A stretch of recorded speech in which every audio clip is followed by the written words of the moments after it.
Hi, welcome to Vetiv news. నిన్నటి current affairs లోని 10వ ప్రశ్నకు సమాధానం. అంతర్జాతీయ అగ్నిమాపక దినోత్సవం ఎప్పుడు? Option A May 4, B May 5, C May 6, D May 7. సరైన సమాధానం ఆప్షన్ ఏ మే 4.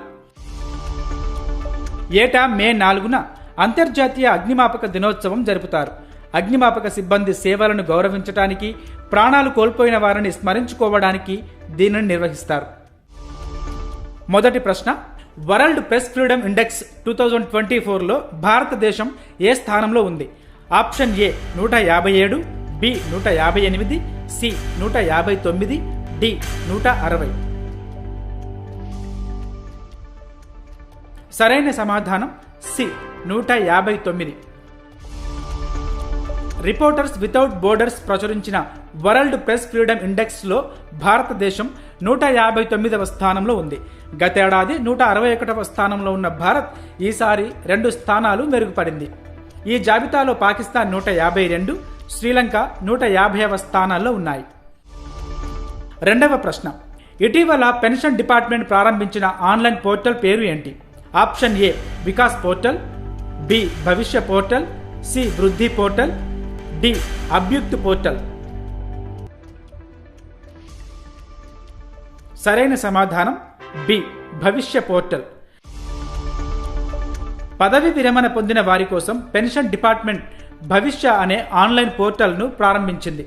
లబ్ధిదారులు తమ పెన్షన్ సంబంధిత సమాచారాన్ని, pension slip, life certificate submit status, form 16 వంటి వాటి గురించి తెలుసుకోవడానికి ఇది ఉపయోగపడుతుంది.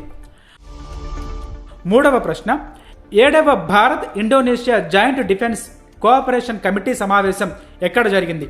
Option A New Delhi, B Jakarta, C Chennai, D Hyderabad. సరైన సమాధానం ఏ న్యూఢిల్లీ. 7వ Bharat Indonesia joint defence cooperation committee సమావేశం న్యూఢిల్లీలో జరిగింది. రక్షణ పరిశ్రమ, సముద్ర భద్రత, బహుపాక్షిక సహకారాన్ని విస్తరించడంపై ఈ సమావేశం దృష్టి సారించింది. 4వ ప్రశ్న, చంద్రుడిపైకి చాంగే 6 లూనార్ ప్రోబ్ను ప్రయోగించనున్న దేశం ఏది? ఏ చైనా, బి రష్యా, సి భారతదేశం, డి జపాన్. సరైన సమాధానం ఏ చైనా. చైనా చంద్రుడిపైకి ఒక రౌండ్ ట్రిప్ మిషన్గా చాంగే 6 లూనార్ ప్రోబ్ను ప్రయోగించనుంది. ఈ మిషన్ చంద్రుడి దక్షిణ ధ్రువ ప్రాంతం నుంచి 2 కిలోల మట్టి, దూర ప్రాంతం నుంచి రాతి నమూనాలను సేకరిస్తుంది. 5వ ప్రశ్న, భారతదేశపు మొదటి ఆస్ట్రో టూరిజం ప్రచారాన్ని ప్రారంభించిన రాష్ట్రం ఏది? A Uttar Pradesh, B Uttarakhand, C Rajasthan, D Gujarat. సరైన సమాధానం బి ఉత్తరాఖండ్. ఉత్తరాఖండ్ ప్రభుత్వం నక్షత్ర సభ అనే పేరుతో భారతదేశపు మొదటి ఆస్ట్రో టూరిజం ప్రచారాన్ని ప్రారంభించింది. ఇందుకోసం Uttarakhand tourism development board Starscapes అనే ఆస్ట్రో టూరిజం కంపెనీతో ఒప్పందం కుదుర్చుకుంది. 6వ ప్రశ్న, నేషనల్ జూట్ బోర్డు కార్యదర్శిగా ఎవరు నియమితులయ్యారు?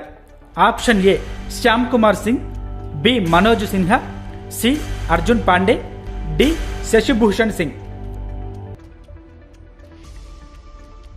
సరైన సమాధానం డి శశిభూషణ్ సింగ్.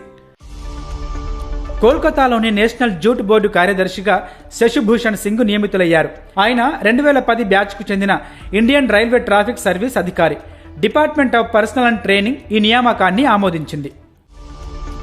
7వ ప్రశ్న, యూపీఐ లాంటి తక్షణ చెల్లింపు సేవల కోసం ఎన్పిసిఐ ఏ ఆఫ్రికన్ దేశంతో ఒప్పందం కుదుర్చుకుంది? Option A Namibia, B Tanzania, C Kenya, D Nigeria. సరైన సమాధానం ఆప్షన్ ఏ నమీబియా. యూపీఐ లాంటి తక్షణ చెల్లింపు సేవల కోసం ఎన్పిసిఐ నమీబియాతో ఒప్పందం కుదుర్చుకుంది. నమీబియా ఆర్థిక వ్యవస్థను ఆధునీకరించడం, దేశీయ, అంతర్జాతీయ చెల్లింపు నెట్వర్క్లతో సహకారాన్ని మెరుగుపరచడం ఈ ఒప్పందం లక్ష్యం. 8వ ప్రశ్న, యూనిసెఫ్ ఇండియా నేషనల్ అంబాసిడర్గా ఎవరు నియమితులయ్యారు? Option A Katrina Kaif, B Kangana Ranaut, C Kareena Kapoor, D Alia Bhatt. సరైన సమాధానం C Kareena Kapoor. UNICEF India national అంబాసిడర్గా బాలీవుడ్ నటి కరీనా కపూర్ నియమితులయ్యారు. 2014 నుంచి కరీనాకు యూనిసెఫ్తో అనుబంధం ఉంది. ఆమె ఇంతకు ముందు యూనిసెఫ్కు సెలబ్రిటీ అడ్వకేట్గా పనిచేశారు. 9వ ప్రశ్న, భద్రా టైగర్ రిజర్వ్ ఏ రాష్ట్రంలో ఉంది?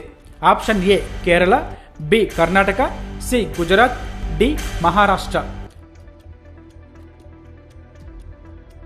సరైన సమాధానం ఆప్షన్ బి కర్ణాటక.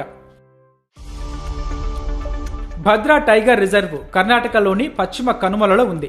ఈ వన్యప్రాణుల అభయారణ్యంలో 30కి పైగా పులులు, 20 చిరుత పులులు ఉన్నాయి. 1998లో భారతదేశపు 25వ ప్రాజెక్టు టైగర్ సైట్గా దీనిని గుర్తించారు. 10వ ప్రశ్న, ఇటీవల జిఐ ట్యాగ్ పొందిన కచ్ అజ్రక్ ఏ రాష్ట్రానికి చెందిన సంప్రదాయ వస్త్రం? Option A Madhya Pradesh, B Rajasthan, C Gujarat, D Karnataka. మీ పరీక్షలకు ఉపయోగపడే కరెంట్ అఫైర్స్ను ప్రతిరోజు సాయంత్రం 7 గంటలకు మీకు అందిస్తుంది వేటు న్యూస్ యాప్. సో ఇప్పుడే ఇన్స్టాల్ చేసుకోండి వేటు న్యూస్.